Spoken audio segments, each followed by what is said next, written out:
How to buy PIAI token on Raydium. Now before we start, this is not financial advice. I'm not professional or economic expert. So before investing in any project that you find on my channel, please do your own research. So as you can see, this token is available on CoinMarketCap. So you're able to buy this token on Raydium. Click on markets here. As you can see, you will be able to see the Raydium. Now click on pair here.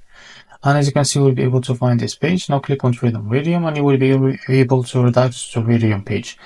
So what you need to do here, connect your wallet first. So select your wallet. For this, I will use the Bitget wallet. Click on connect.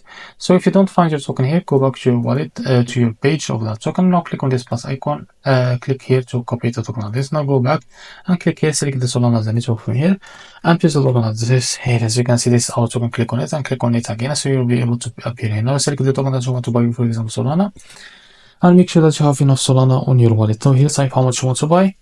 As you can see.